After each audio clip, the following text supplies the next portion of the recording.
who needs to win 2 in a row if they want to take home the SoFi Cup trophy. A beauty on display tonight. With that, we say, how's it going, everybody? Jahmai Webster here alongside the First Lady of TGL, Claire Rogers. And last night was incredible. One word to describe it, I would say that, Claire. Exhilarating for me. It was so much fun. The crowds, I think, said everything. When I asked the players about the fans last night, they were like, yeah, they seem louder because they were. And it went right down to the final putt. It was just amazing. Which is all you can ask for. The drama could be felt throughout, down to not only the final hole, as you said, the final putt by the last person taking the final putt. So we will hopefully get some more of that tonight. Let's take a look at some of the triples lineups as we have a little bit of a shakeup for New York in their hitting order, having Xander Schauffele lead off, followed by Rickie Fowler. Now Cam Young is in the anchor spot. Atlanta, fresh off the first match victory, rolling out the same order. If it's not broke, don't fix it. JT, Billy Horschel, Patrick Cantlay, they're all vying for a chance at glory and for the top prize of $9 million payday and the coveted SoFi Cup. Let's take a look back at how it all went down. The first of a best-of-3 final series on the 4th hole. Billy Horschel taking on this par 5 and 2. Just barely clears the water, and it's better to be lucky than good, Billy. He takes a bow because he sets up his teammate just how he drew it up. Patrick Cantlay putting for eagle, and he makes it. Atlanta jumps out to an early 2-0 lead. Feeling good, feeling great. Then on the 5th, Rickie Fowler strikes back. A great tee shot from 166 yards. Lands it to within 3 feet of the cup. He'd get a point for New York, cuts the deficit to 1. Matt Fitzpatrick, just a spectator, but cheering on this guy as well. To the 10th, Cameron Young going for the green and 2 on his par 5 from 224 yards. He hits it to 9 feet. Nice job by Young. He's going head-to-head with Justin Thomas on this hole. JT, his 3rd shot on 10. Touch of class. A great pitch. Just slides past the hole. Billy Horschel and JT thought it was going to go in. I thought you made it. Now, New York, they would throw the hammer, so now Young putting for eagle and 2 points. 9 feet, no problemo. A huge 2-point swing gives New York Golf Club a 4-2 lead. Over to 11. Atlanta threw a hammer of their own. Horschel putting for birdie from 11 feet, and he is fired up. Haven't seen him like that all year. Just like that, it tied the score at 4. The crowd in the gallery was chirping him, and he had the answer. Now on 13, a controversial moment. Check this out. New York throws the hammer, but while it was already, the putt was being addressed by JT. The hammer would not count, and Thomas misses the putt. New York declined the hammer, or he missed the putt, just worth 1 point, so New York goes up 5-4. On 14, Horschel now taking aim at his par 3. Watching it fly, eyes locked on it because it's a great one. His tee shot to 4 feet. Now Atlanta would throw the hammer. New York declined the hammer despite Rickie Fowler here standing over a 9-foot putt. They're saying no. They don't. It was a conference. The score was tied now 5-5. On the final hole, a couple 6-foot putts for both teams. Patrick Cantlay, he drains his birdie, puts the pressure on New York. Xander Schauffele, his 6-foot putt just an inch longer. 6 feet, 5 inches, and it's a game of inches. That was the difference. Lips out, Atlanta, they go on to take the first match 6-5 in an absolute heartbreaker if you're a New York Golf Club fan or on that team. So Atlanta takes the first one. They have an opportunity to close this thing out here tonight. What did you learn from Atlanta? That they love the grind. They, had to rally back a couple times there, and they never looked like they weren't having the time of their lives. The Billy Horschel personality didn't stop. Justin Thomas cracking jokes didn't stop. They enjoyed it, and they got the work done, which was great. I learned that Billy Horschel is him. He is that dude. Oh, I already knew that, but yeah. Well, I mean, I guess To some degree, I did, but Yeah. he really solidified it He did. after this match. He was electric, talking to the crowd, feeding off the energy that they gave him, really playing to the format and thriving in it. I think that he's a big piece to what they're doing. Who do you think is the most important player for Atlanta Drive here tonight? I have to agree. I think he's been leading the charge with energy and just with his temperament the whole time. But I think, the big putts yesterday also came down to Patrick Cantlay a few times. So I would say both of them, but I don't want to leave JT out. So No, and you don't have to, because guess what? I'm not going to leave him out. Amazing. I think JT is the most important player. I feel like Billy has come up, done what he's supposed to do. Patrick Cantlay has been kind of that quiet leader, leads by example. He's done his job as well. But Justin, you might think that he's yet to have that breakout game just yet.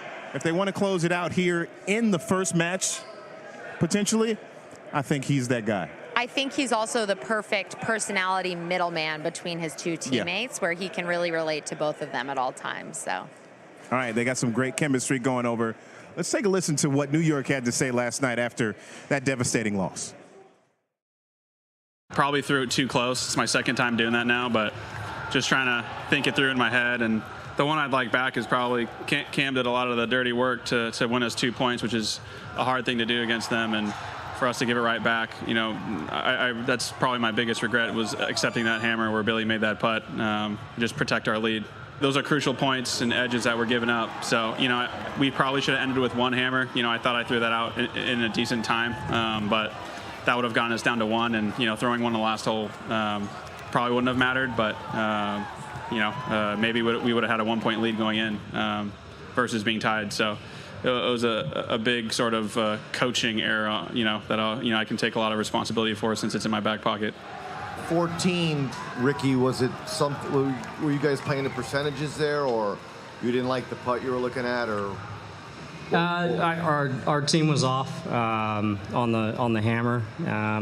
It's kind of a tough spot to be in, and obviously as a player you want to accept, but you have to think through things, and sometimes when you have people from on the side looking in, it's a little easier to kind of weigh the situation, and versus me being in there and wanting to hit that putt. So after that loss last night, New York was asked about their strategy with the hammer, especially with Xander Schauffele, as he mentioned, kind of putting one in his back pocket and throwing it a little bit too late on 13.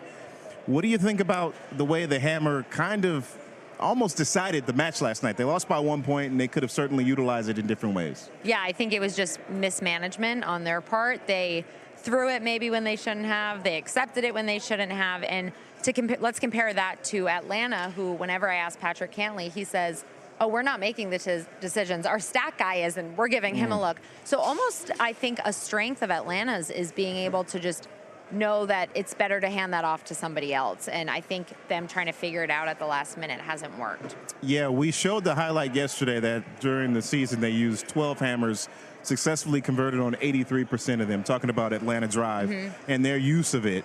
But to your point, Claire, it's very important, and a strategy that I'm not sure has been utilized by other teams, having someone else make that decision. It's already hard enough to play this game because it's so fast-paced. You don't have time. You got the shot clock bearing down, and then try to have to decide and compute if this is the right strategy for a hammer. It's difficult for a lot of players, and a lot of teams haven't been able to do it the way that Atlanta Drive has done, and it showed up for New York last night. So maybe that hammer mismanagement leads to having the virtual caddy or the coach have to strategize that as well, putting it on them and letting the players kind of maybe have some input, but not necessarily making the executive decision all the time. Yeah, because there's a handful of different, rules and obviously a bunch of different technology at TGL, but the one that impacts them the most, that's the most different from what these guys see on a week-to-week basis, is the hammer. So it's totally new to them, the same way it is to everybody else watching this year. So beyond the hammer, which was a major player in match number one, what else can New York do to mount the ultimate comeback now, because they need 2 games? They got to make putts. That's kind of my biggest one on last night. But putts and get up early and kind of hold on to those. There was a couple of back and forths last night. Somebody would be up by 2, somebody would be down by 2. Just holding on to those big moments when they can get a birdie and get a point on the board. I'm in agreement with you there, Claire. The putting is always a critical component two matches and the teams that have the success, they're able to make some of those. They miss a lot of shorties. I mean, the last one is the most glaring, obviously. Yeah. To extend it into overtime, that's one that Xander Schauffele would typically make. But one thing we've learned this season, putting on that green, nothing is guaranteed. Nothing. What do you have, a 6-footer, a 7-footer yesterday where he was standing over it, and I was like, oh, he won 2 majors last year. This is nothing. And you're right, it's not guaranteed. So we'll have to keep our eye out for that. Yeah, it's going to be an interesting thing. Well, we are just getting started here on the pregame show. Claire and I, we're going to have much more, including Brian Katrick from Katrick and McGinnis joining us on the other side of this break. Stick around.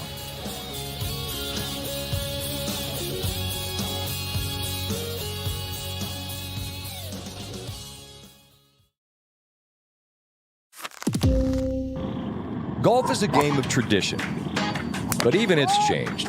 From the style, to the equipment, to the whatever this is. And if golf can change, why can't banking? But with SoFi's game-changing tech, now people can bank, borrow, and invest all in one app, so they can take their best shot at their ambitions. TGL presented by SoFi. Next-gen golf meets next-gen finance. SoFi, get your money right. Can I ask you some advice? I hate sweating. Do you think I should buy this sauna? No? Really? Can I ask you one more question? There's this show that I hate that I never want to watch again for the rest of my entire life. Do you think I should pay to watch it? No? Verizon lets me choose which streaming services I pay for, while T-Mobile makes me buy things I can't stand. Which one do you think I should choose? I choose Verizon. Save for yourself. Duh.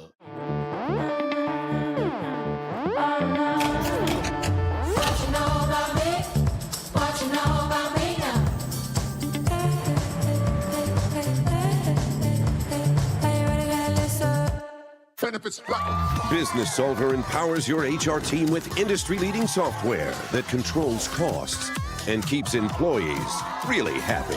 That's Employee of the Decade stuff. That's what it means to be a business solver. Best iron game in TGL presented by SoFi. Still got to be Tiger. Worst trash talker. Might be myself. Best golf shoe game in TGL. I feel like everyone's fairly simple these days on shoe game, so maybe we'll have to spice that up a little bit, and I'll get myself back in the mix. Who will have the most shot clock violations during the TGL season? Yeah, might be an adjustment for old PC. Well, we'll see. Who will be the first to curse on a hot mic? Tiger.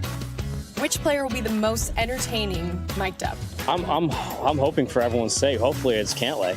Maybe we can turn a new page and introduce some people to the real PC.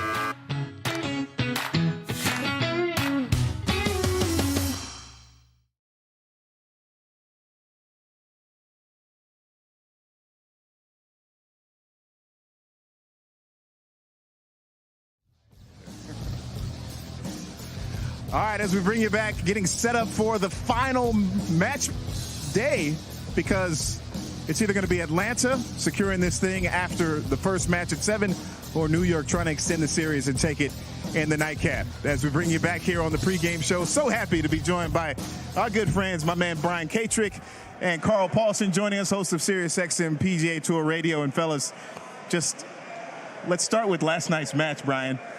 Was it what you expected from the two teams? Really was. I thought that the play was good. You know, we had seen the guys playing last week, and in this case, it was yesterday. Yeah. And the play was good. Xander was playing for the 3rd week in a row, and in this case, it was the 3rd week in a row, and now plus a day, and tonight's plus 2 days. I thought the quality of golf was probably the highest we had seen. It was just intense enough. You know, they were still turning down hammers. So, yes, it's kind of where I really wanted to see it. I loved it. And then, Carl, what about you? What do you think about the way Billy Horschel seemingly elevated his game and almost took over that match? Well, he did. He took it over not only from a standpoint of his play, but he was also reading greens. I mean, at one time, JT said, look, he's going to give me a read, and I haven't even asked for it yet. The funny part about that was it wasn't even JT's turn to putt, so the guys were losing control of the order a little bit. But I thought the match last night was fantastic. You mentioned the hammer, and obviously glaring situation after the match, talking about the misuse of it as New York Golf Club left with one in their pocket, and then they threw the hammer a little bit too late, and it was not to be able to be accepted. How do you feel about their hammer usage? Do you think that they could maybe do things differently and have a different approach? Well, right. So there's so much math now. The one thing you don't want to do is throw a hammer and have it turned down because you don't get it back. And so they consider that a waste. You really want these special spots where you know it's going to get accepted, but you also don't think it's going to get turned around on you. That's, I think, part of the strategy. We've watched that develop over the season. You've been watching it. The thing that I thought was interesting was that twice last night, Ricky Fowler was over a putt with a hammer thrown, and it's Ricky, and they kind of were asking him, hey, what do you think? It's up to you. You have to putt it. And before he answered, they had already decided to turn it down. If I was Ricky Fowler, I'd feel a little bad. Now, he's the consummate team player. He's probably the best guy on that team to have that happen to. But I felt bad for Ricky Fowler. All right, Carl, we've seen Atlanta's ascension. Obviously, over the course of the regular season, it was L.A. and the Bay, kind of the top two teams. But quietly, Atlanta has been kind of in the middle before hitting their stride at the perfect time. What do you think about the way they've kind of captured the last couple of weeks, and starting with last night's match? Well, you got to get used to the situation, right? We're playing simulator golf. It's a little bit different than regular golf. The guys started playing a little bit better on the golf course on the PGA Tour as well. I would argue that Atlanta is playing as well or better than any other team in the entire TGL. So it all kind of makes sense that they peaked at the right time, got into the playoffs, and now they're the odds-on favorite. Statistically, New York played probably as best that they have all season and still lost. Now they have a time to have to win 2 matches. How on earth can they get it done tonight? Well, they got to use the hammer properly. Listen, we're all about, are we over 50% or under 50%? If we're over, we're taking it. If we're under, we're not taking it. I want to see some emotion in either accepting or denying some of these hammers tonight. Their backs are against the wall. They may have to do something a little bit funky compared to what we've seen so far. You mentioned funkiness. They did switch up their triples order. Do you think that strategy, Brian, is going to be beneficial for them? Well, Xander's going first now. Yes, and I think it matches up hole by hole, Jahmai. I think that's more important than who goes first. I think you'd love to get, Xander and Patrick again for singles matches. That makes sense. But I think if you know the lineup of the holes, which they did, the course for round 2 is different than round 1. We'll go back to the round 1 course for round 3.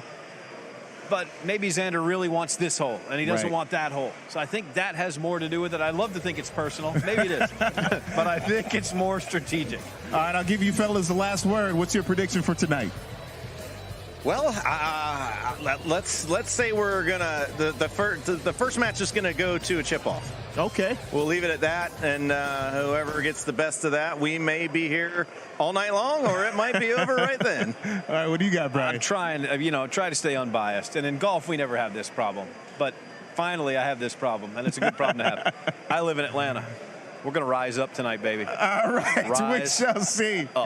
Brian K-Trick, Carl Paulson, thanks so much for the time, fellas. We'll be listening for your call in tonight's match. Hopefully we do see 2. If not, as Carl said, we'll let the chips fall where they may. All right, so I had an opportunity to get an up-close and personal look at the trophy and set the table for the high-stakes golf that will be played tonight. Take a look. Wow, it all comes down to this. The chase started with these 6 teams, and now it's down to just 2. Is it Atlanta? Or is it New York? After 10 weeks, 18 matches, they both get to fight for the top prize, the famed SoFi Cup. 2 questions remain. Will it be beautiful red for Atlanta, a team that, as a city, they've had a 4-year championship drought, or will it be New York Golf Club and blue, a team that started from the bottom, but now they're here? Guess what? We get to find out together tonight. New York, Atlanta for the SoFi Cup, as the inaugural champs in TGL, presented by SoFi.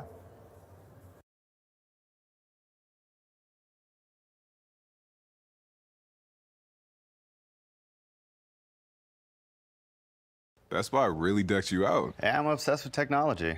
It's definitely not my father's golf, or my grandfather's. Whoa. Boom shakalaka. What if tomorrow's tech met tomorrow's golf? Golf is a game of tradition, but even it's changed. From the style, to the equipment, to the whatever this is. And if golf can change, why can't banking? But with SoFi's game-changing tech, now people can bank, borrow, and invest all in one app so they can take their best shot at their ambitions. TGL presented by SoFi. Next Gen Golf meets Next Gen Finance. SoFi, get your money right. Best short game in TGL presented by SoFi? I'm selfish. I'm going to say me. Which player will be the most entertaining mic'd up? Billy Ho. Who will miss their caddy the most? I'm not going to answer that. I don't want to get anybody in trouble. Which player will throw the most hammers during the season? Me. Who will be the best dressed on match night? I'm going to go our team. If you could trade hair with anyone in TGL, who would it be? Ooh, trade hair. Tommy Fleetwood, for sure. Who will have the most shot clock violations during the TGL season? Tom Kim.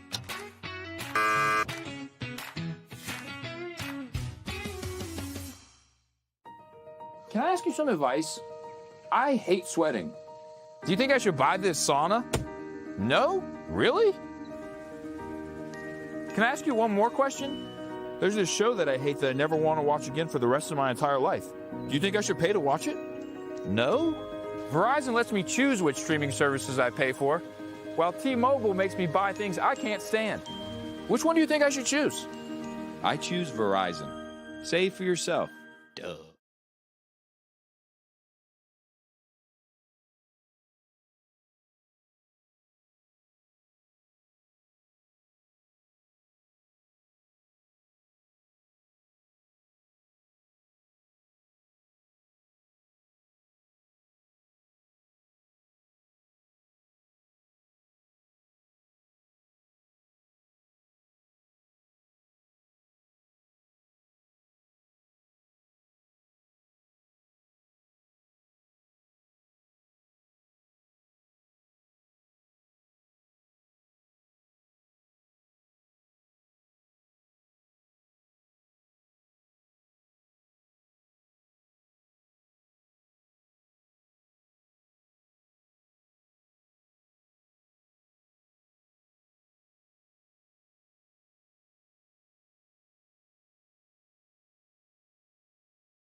Celebrate the finals by visiting shoptglgolf.com to shop your favorite team gear. Receive free shipping on any order over $49 when you use the promo code TGLFS49. Offer valid through March 26th. All right, let's take a look at this fashion forward. Some arrivals here. Cam Young, is that? I can't tell if that's camo, Jahmai. It's camouflage, it looks like. It does appear to be camouflage. Got the white hat, the shorts. It was just pouring out there, so this outfit may not have worked for a little bit later, but it looks good. Oh, man, look, Ricky is the man. Thing about Ricky is he's going to have that water bottle on him at all times. It's got to stay hydrated. He does. He does. He looks locked in, though, and he's ready. I like that shirt from Xander. Okay, one thing to know about Xander is that his dad lives in linen, so I think he might have borrowed something from his dad's closet tonight if that's a linen shirt. It does look like a linen shirt, and I like it. I'm giving that a B+. The outfit is great. Pretty casual. Arnold Palmer wore an outfit like this about 60 years ago, and I love it. It's bringing back the same color scheme. A+, Billy. Billy Horschel, once again, looks like a man on a mission, and he's ready to go. Justin Thomas. Oh, my goodness. James Bond? Justin Thomas. This is incredible. I love that he wore a suit. I do too. He Just went all like me. out. He was like, this is the championship match. This is the last of the season. We need to come with it. Let's see what Patrick Cantlay's wearing. Now that's pretty stylish for Patrick Cantlay. That's a great fit. Once again, he's got the black ensemble, but he added a little pop of color with the maroon.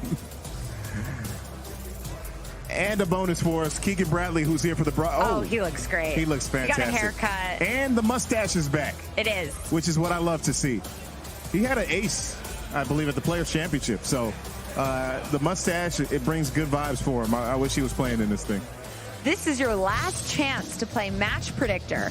Download the TGL app for a chance to win a PGA Tour Superstore gift card. No limit on winners, so make those predictions count. All right, Claire, we got a lot of predictions here tonight. Which team's going to win tonight? I have Atlanta.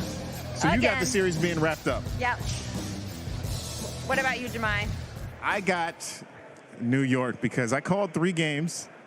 And in order to keep that going, the math's got to work in my favor. So Atlanta's got to get 1. You can't win 2 unless you get 1. Mm-hmm. So I'm looking for New York to win tonight and some redemption from our boy Xander Schauffele. For winning margin, I had 1-2. After seeing the performance last night, I think it's going to be close. I'm right there, lockstep with you, Claire. 1 to 2 points is the winning margin. I wouldn't be surprised if it was a single point just like last night. Will there be a chip in? Yes, the doctor is in. And it's going to come from Xander Schauffele and New York Golf Club. I like that. I kind of agree. I also think we're overdue for a chip in now because we haven't seen one in a couple matches here. Exactly. When will the hammer be thrown, Jahmai?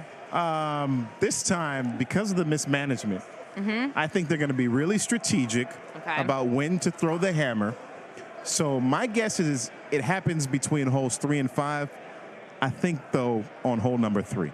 I think Billy Ho is throwing it on hole 1. Out the gate, just setting setting the vibes, the expectation, throwing the hammer. Yes.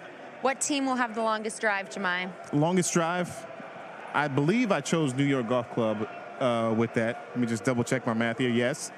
And I'm going with Cam Young. Again, longest drive tonight. Love it. I'm going with Justin Thomas, Atlanta Drive. That's a pretty pick. He did have the longest drive on one of the holes last night. The name is slipping me right now, but I like Justin Thomas. He had it on Alpine.